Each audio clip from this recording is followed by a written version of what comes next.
Ahoj, this is Zdenka. How to use HOVERAir X1 Pro Max. This is an updated guide for 2026. We'll cover flying modes, camera settings, and I'll show you how to use the drone with the beacon. This video is brought to you by 00 Robotics. There are several options for charging the camera. You can charge the battery attached to Hover. The charging port is right here. You can also charge the batteries with a charging hub. If you press this button, it will let you know how much battery is left. Once the 4 lights are on, it's fully charged. Another option is to charge the Hover on the go with a power case, which is offered separately. This is especially useful if you film in winter months, as this is designed for ski slopes. It can handle very cold temperatures. There is a little USB-C connector that you place in the Hover. If you have a hard time taking it out with your fingers, there is a tool you can use. Then simply place the Hover in the power case. It will connect automatically and show you how much battery is charged. You can also charge another device with it, such as your smartphone. The next step would be downloading the Hover app and connecting it with the drone. Make sure you enable location and Bluetooth permissions on your phone. Press and hold the power button for 3 seconds to turn on the Hover. Open up the Hover app and tap the Activate icon. Hit Connect. If you receive a firmware update notice, please follow the instructions and to make sure everything is up to date. What you see on the screen is Hover battery level, how much storage you have left, and omni-terrain status. When this is activated, you can fly over challenging surfaces like water, snow, and steep cliffs, as well as in low light conditions. How do you activate it? When you're outdoors, turn on the Hover and place it on your hand. Wait for 30 seconds and the omni-terrain will activate. If it's not activated for whatever reason, avoid flying in these conditions. Hover settings take you to all settings. I will explain that later. Then you have Locate My Hover and Hover Album, Smart Preview, and Manual Control. I will explain those later as well. Let's go to flight modes. When you first get Hover, only basic modes will be enabled, as you need to fly them first to unlock the more skilled modes. This page explains all modes in detail. Let's leave the app for now and run the basic modes first. First of all, when you don't use the drone for a while, it will go into standby mode. To wake it up, just briefly press the power button. Let's explain what you see on the digital screen. The first icon on the left is Omni-Terrain I mentioned earlier. Next, you have the battery level icon, and below are flight modes. To change between the flight modes, press the left or right button. Below are displayed mode parameters such as distance and flight. How do you change parameters? Let's select, for example, follow mode. When you long press the left button, you can change the distance between medium, close, and far. Choose one and press the middle button to confirm. When you long press the right button, you can change the height between flat, high, and low. You just need to take your time and go through each mode and figure out what parameters you want to use. To fly the Hover, simply place it on your hand, make sure the camera is facing you, and press the middle button. To land the Hover, place the hand roughly 20 centimeters below the Hover. Let me show you sample footage of basic flight modes.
let's connect to Hover app and go to Hover settings, as you can customize the flight modes further.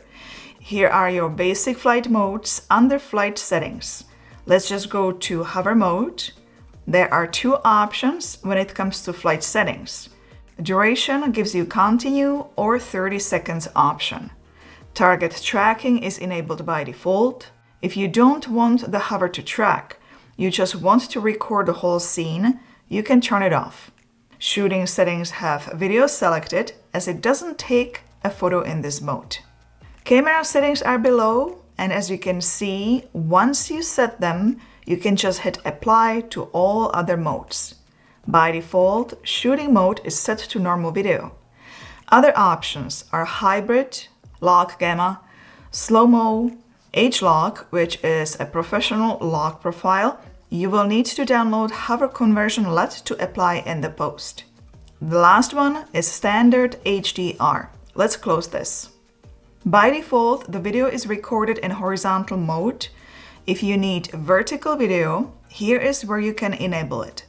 There are two zoom options, 1x main and 2x zoom. The resolution and frame rate can be changed below. The choices are 1080p, 4K, and 8K. If you choose 1080p or 4K, you can select up to 60 frames per second.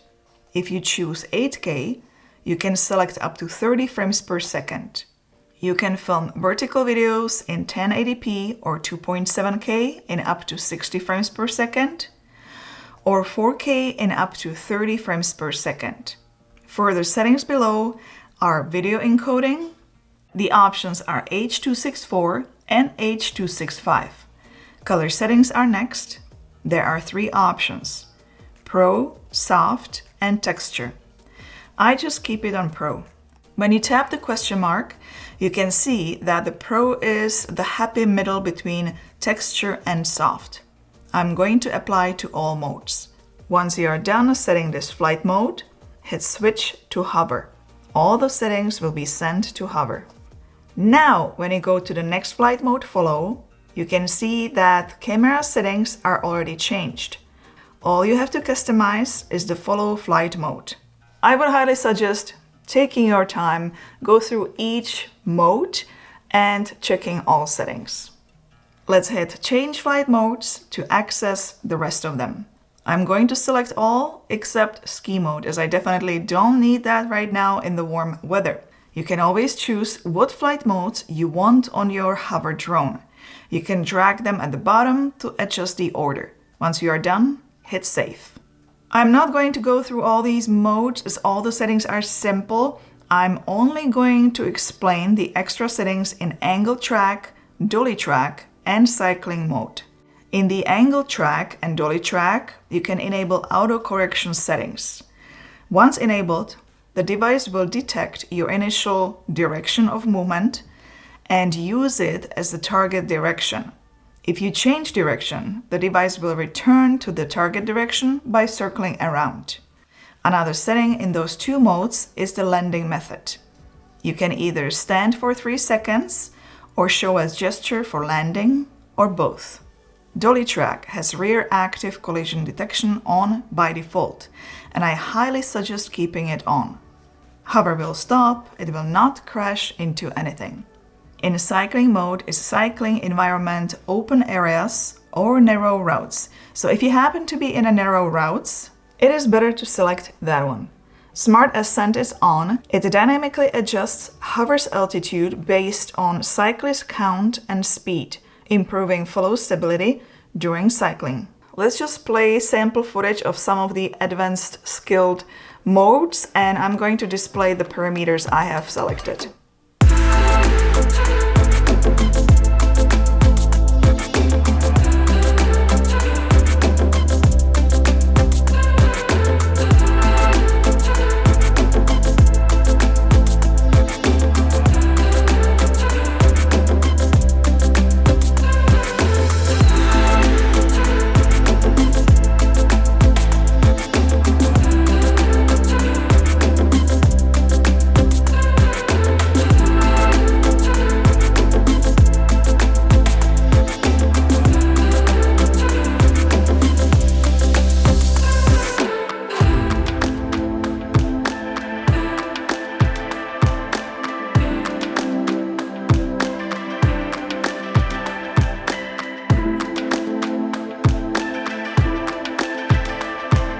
Now that all flight modes were covered, let's move on to general settings. If you purchased ND filters, here is where you can enable them. Why buying ND filters? You will get better results. It reduces light intensity, extends exposure time, uses wide aperture, and creates motion blur. In this video, I was using ND filters in all shots. This is how you place them on your camera. Turn the hover upside down and slide the frame off the camera. Then just slide in ND filter. When you are using these filters, you have to enable ND filter in the settings by selecting the one you are using. When flying in automatic mode, the camera will automatically adjust camera settings based on ND filter setting. It is recommended to use ND64 in bright beach and sunny conditions, ND16 or 32 in intense midday sunlight, and ND8 in lighting within an hour after sunrise or an hour before sunset. In auto mode, Hover will first prioritize minimizing noise. Then it will extend the exposure time per frame as much as possible. Also check the picture in the app before you start flying. You can do it by hitting Smart Preview on the home screen. I will explain that page in a bit. Let's return to general settings and talk about recording sound. Sound recording option is on by default. The sound will be recorded through your smartphone, so just keep it close and don't lock the phone or switch to another app. The sound of the propellers will be removed. By default, it is set to normal noise reduction. If you feel it's not enough, you can change it to extreme noise reduction. Right now, I'm just using the standard noise cancellation. I'm holding my smartphone in my hand to make sure that the sound is being recorded. So let me actually switch it for the other one and see the difference. Right now, I have selected the extreme noise cancellation. We will see if you can actually hear the sound of the propellers. I'm also recording on my Sony a7S III, which is definitely catching the sound of propellers. So we'll see how this is gonna do. Here are the rest of general settings. What I want to point out is image optimization. There are two: standard, that is set by default, and portrait. When you select portrait enhancement, facial brightness and details will be improved. Another setting I would like to point out are voice settings. Here you can tone down the volume. I have it set to 25% as I find the comments to be a bit too loud. Then you can enable Find My Hover and Voice Control. All supported comments words are below. The last settings take you to IMU calibration, hover language. I have to say that I'm impressed to see so many languages here. Well done, 00 Robotics. And the last setting lets you change units. It's time to cover the earlier mentioned Smart Preview. You'll get there by clicking this icon.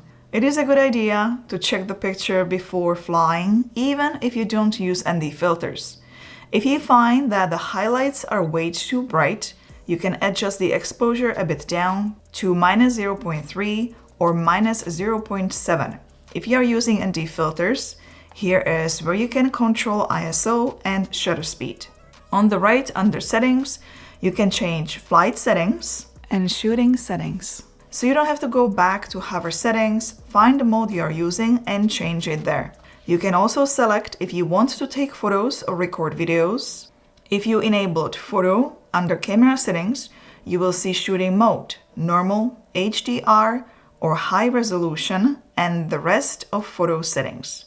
On the left, you also have Return to Home button. Let's hit the Home button and explore the manual control section. On the right is again where you can adjust exposure, ISO, shutter speed, and white balance. There is also a Return Home button. On the right is where you can adjust the gimbal's tilt angle. You can select if you want to take photos or record a video. And on the screen, you see joysticks. Let's hit Settings. Under Flight Settings, you can change the control method from directional buttons to joystick if you like that better. Control direction is below. You can select towards me or towards outside. I personally prefer towards outside. It's much easier. Below are joystick control modes. Just choose the one that suits you the best. The next page takes you to shooting settings.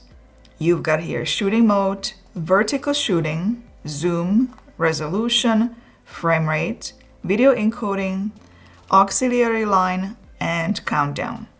Let's go to the last page that takes us to the joystick settings, as there are some important features such as safety settings. If Hover loses connection, you can decide if you want the drone to return home, hover on one spot, or backtrack 30 meters and hover in place. You can also select return height. The default is 20 meters. Joystick settings are below.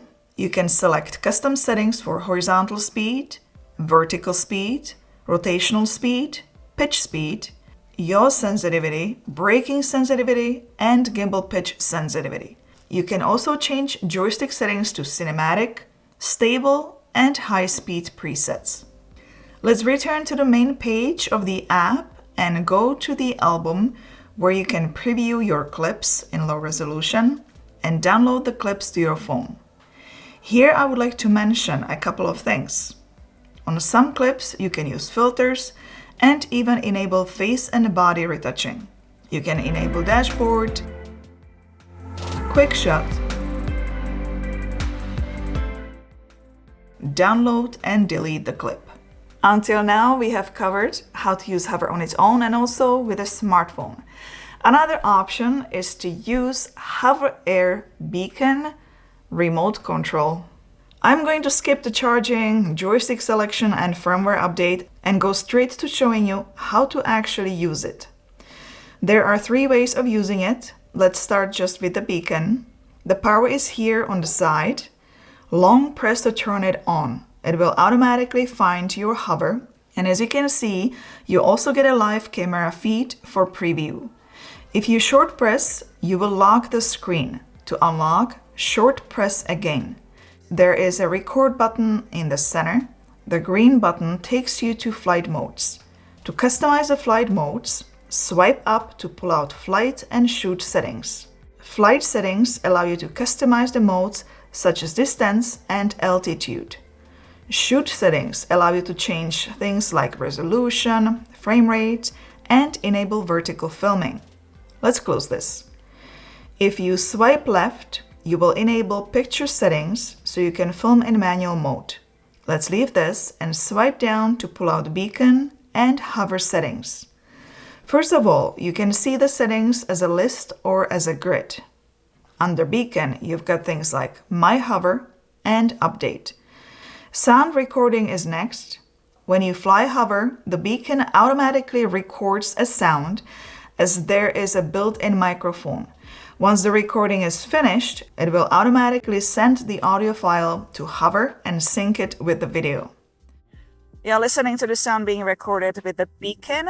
I'm standing here in Oshawa. I'm on the beach and we have pretty nice weather. Let me just walk around a little bit so you can see what we have here. The sound of the propellers should be really minimal right now. I'm also curious to hear how it is going to sound. So this was just a little quick test. Sound being recorded with beacon. When you go to sound recording settings, it will answer your questions such as how to record an audio. To go back, just swipe right. This is the rest of the settings. If you go to hover settings, you will see the same settings I already explained in the smartphone app. There are 2 buttons at the bottom. The left one is a joystick, so you easily navigate the drone to move forward, back, left, and right. The right button controls movements up and down. There is also a pause button that allows you to take over and fly the hover manually. If you long press the button for 2 seconds, you will activate the return home feature. There are 2 accessories available for beacon. Magnetic clip that allows you to attach it to a camera back, and magnetic adapter mount so you can mount it to a bicycle handlebar, for example. Let's attach the second module that will enable manual control. I have control direction set to towards outside. When you press and hold the motion button on the back, You will now move the hover left and right by moving your arm left and right, or go forward and back by tilting the arm. The joystick will adjust the height if you move it up or down. If you move it left and right, you will control the rotation. The right button will control the camera pitch. Let's attach the last module. Pull out both sides until it clicks and turn. This will give you the best experience and real-time video transmission up to 1 kilometer. On the left, you will have another scroll wheel that controls the camera pitch. The left joystick will control up and down movement and spin. The right joystick will control side movements, forward and backwards. You can also attach your phone to see the video on a large screen. To do that, you will also need to attach the provided cable. Then go to Hover app and click on Smart Preview. There you have it. Happy flying! Please give it a thumbs up if you found this video helpful. Don't forget to subscribe for more, and I'll see you in one of those next. Ciao, ahoj!